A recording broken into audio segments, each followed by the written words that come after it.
Hit on the ice last night in Chicago has people talking once again about headshots in hockey. The NHL says Canucks tough guy Raffe Tores will not be suspended for smashing Brent Seabrook. So what does this mean for the league's new tougher line on hits to the head? Chris Brown has been gathering reaction to this all day from Vancouver. Chris. Peter, the NHL wants everyone, especially its players, to know that shots to the head will not be tolerated. So why, many are asking, is Raffe Tores getting off scot-free? Raffe Tores is a despised man in Chicago today after this hit to the head of Blackhawk Brent Seabrook.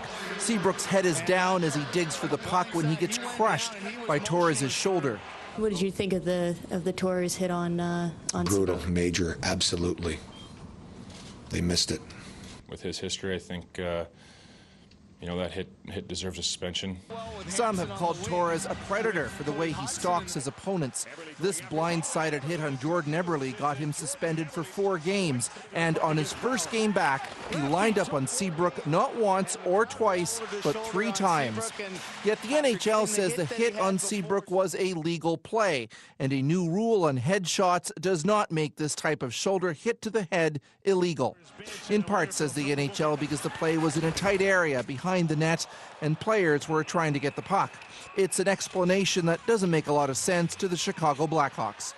An impact hit like that, you can be exposed to severe injuries. The league suspending based on the injury, the hit, and whether or not the guy's missing games or whether or not the guy's lying there getting carried off in a stretcher. And I think that's wrong. I think it sends a message that there's still a little bit of gray area in terms of the interpretation, a gray area from outsiders' perspective into the interpretation of what a headshot is. With arguably the game's biggest star, Sidney Crosby, still sidelined because of a concussion, a new study out today in the Journal of the Canadian Medical Association underscored the seriousness of the issue.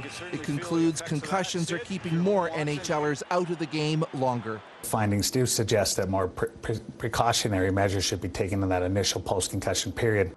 And in fact, the NHL does have a new protocol to test players with symptoms in a quiet area before they're allowed back on the ice. But as for what's considered a dirty hit, that issue is still clearly not settled. Peter. Chris Brown in Vancouver. Thanks, Chris.